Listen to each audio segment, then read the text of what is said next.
Hi, I'm Laura Ray and welcome to my channel. Today I'm doing a facelift with makeup. Now on this side of my face, I'm placing heavier texture of makeup and using angles that drag the face down. I'm placing the angles at a lower position.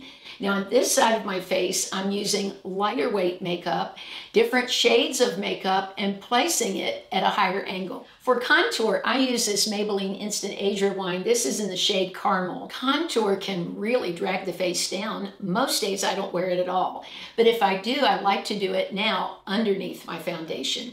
So you can see I'm applying the contour very high, not in the hollows of the face, because that's just going to give such a downward pull to the face. So I put it right actually on the cheekbone at the bottom of it and just sort of pounce and softly blend it in. On the other side of my face, I'm putting it in the hollows of the cheeks and dragging it down to the mouth. And you can see, applying it on top of foundation, how much more obvious it is, and also how it really drags the entire face down. For concealer, on the lifted side, I'm only applying concealer on the inner and outer corner of the eye. On the non-lifted side, I'm making a triangle. And as you can see, that's adding more texture to the pore area, giving a thickness to the skin, which is actually making the skin look heavy and like it's falling down. So that triangle method does not work at all for lifting the face because it adds a lot more product and a lot more heaviness, which makes it look more like it's sagging. For my foundation today, on the lifted side, I'm using the tinted foundation from LA Girl. I've talked about this before. It's my sort of drugstore dupe for the MAC face and body. This gives me a very skin-like look to the face, which makes my skin look lighter. The heavier foundations tend to weigh down my face and make it look much heavier and saggier. So on the non-lifted side, I'm using my CoverGirl Outlast, which I like, but I'm applying it heavier to show how full coverage foundation can really weigh down the face. Brows can really change your overall eye look and either give you a lifted look or a not so lifted look. On my not lifted look side, I did go in with my Merit on both sides to fill in my brows. But then I took my Flower Beauty pencil, and what I did was I followed the way my brows grow, which is downward. On this side, on the lifted side, I left my brows going straighter at the corner. And what I've done is I have just a few hairs at the end of the brow at the tail. I removed them, I plucked them, and left the brow here going a little straighter.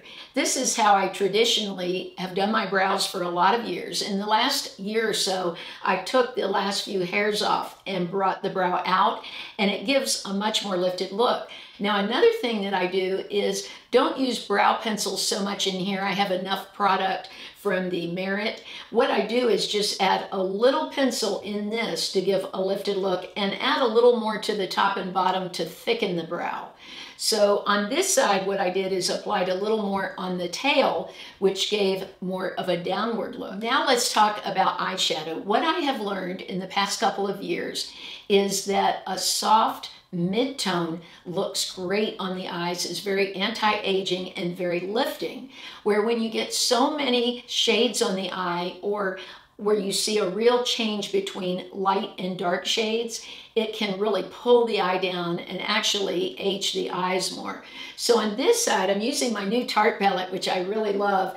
I went in with this just mid-tone shade, sort of blew it out and took these little sponges. I love the old-fashioned sponges because my trick is to just go right in here and blend up. I'm always lifting the shadow up and out towards the tail of my brow. You don't want to get shadow in this area because it's going to pull the eye down. So just like I remove those hairs from the end of the tail of the brow, I sort of stop my shadow there. Now on this side, I pretty much did it the way I used to do my shadow, which was something lighter here on the mobile lid, darkness, and then darkness here in the crease and going more in a downward motion like that. And as you can see, that really pulls the eye down.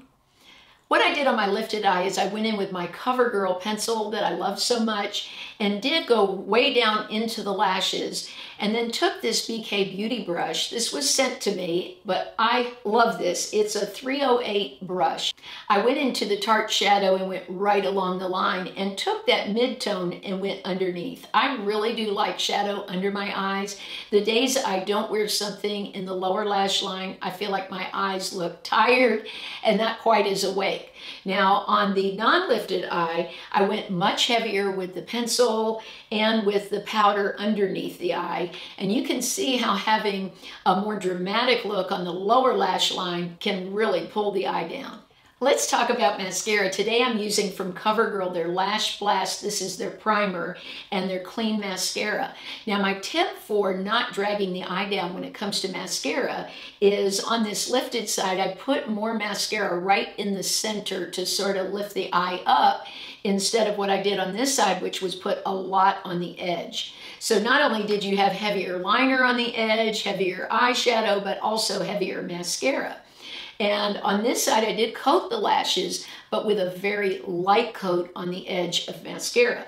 Now, on the lower lash line, a lot of days I don't wear any mascara there, but if I were going out, I would want some, so I just put a light coat here and a much heavier coat on this side. Let's talk about lips. Today, I actually ordered these from BK Beauty, the new lip pencil and lipstick. That's what I'm wearing, and I love it. It just came in the mail today, and I was so excited to try it that I used it for the video.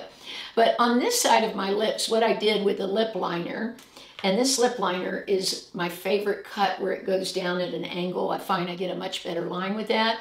But I went down and then down here. On the lifted side, I did a little flick at the edge, and I did want to mention I did a little flick up here too with the powder when I did my eyes. So those little tiny flicks on the end can make a real lifted look. And then what I did was I went up with the liner so I could go just a little above my lip line. That is harder to do when you're going downward, but when you're going upward, it's easier to go just barely over the lip line. And I think this gives this side of my mouth a much more lifted look. For highlighter today, I used a new product I'm trying out that I ordered from Amazon. It's from Julep, and it's their 5-in-1 Skin Perfector. I'm really enjoying this. I used this when I was doing my highlighting, but I also used it around the mouth. That's a great place to put it to lift the mouth on the corners. There have been so many sales recently that I took advantage and ordered a lot of new products to try that I'll be sharing with you, but one that I purchased was this Glowish from Huda Beauty, and it is a gorgeous bronzer. And what I did on the lifted side was I kept the bronzer up higher on the face. I didn't brush into the hollows of my cheeks. I kept it up here right around with the blush. I love that this product isn't super heavily pigmented. It lets you build. And their blushes too. I'll be sharing coming up some of their blushes that I'm in love with from Huda. But I just put it and brought it right here onto the cheekbone and then brought it down to the chin area. I also like to put some of this bronzer right on the bridge of my nose. I think it helps the whole makeup look come together. Now on this side, when I did it, I brought it right where I brought that contour down into the hollow of my face and then down to the chin. Now another thing you can do though to finish this off is put a little bit under the neck. This blends so beautifully into the skin and is, like I said, very buildable. So you can go right onto your neck with this. For blush, I'm using a new one I picked up. It came in a little set of 3 from Rare Beauty. This is a beautiful cream blush or liquid blush. Now on this side, the non-lifted, I brought it down to the apple of my cheek. And you can just see how much that is pulling my face down. On this side, I actually wore it where I typically do, which is way high in the cheekbone, almost at the corner of my eye. Right here is where I started. And bring it up. I find as the day goes on, blush tends to sort of blend into the skin and travel a little bit. So by placing it this high, it stays in a great spot for a lifted look all day. I wanted to mention that I used the same brushes for both sides of the face. These are brushes I've shown before that I ordered on Amazon, the Do Care brushes. I just wanted to use these brushes so it wouldn't be like I used a high-end on one side and one that was less expensive on the other. These are both very inexpensive brushes. brushes, but I also didn't want this look to be different because one side was blended and one wasn't. So I went in with my Stands Out sponge, even on the non-lifted side, if I saw anything that didn't look blended, because I wanted this to be more about the angles, the weight or heaviness of the makeup, and the shades. Thank you so much for your likes, for subscribing to my channel. I appreciate you more than you know. If you enjoyed this video, I hope you will give me a like, and if you're not subscribed, welcome. We would love to have you here in our community. I would love to hear in the comments what you think of the facelift, and if there are any tricks that you do to lift the face. And now for the giveaway. This week, I'll be giving away another Beauty Hacks lip mask. It's perfect for this time of year to keep your lips hydrated. Now, below the video in the description are all the links to all the products. And also there is a code for 10% off BK Beauty if you're interested. And I thank you so much for using those links. They're affiliate links, and that helps support my channel. I appreciate you more than you know, and I hope you'll have a blessed and beautiful week.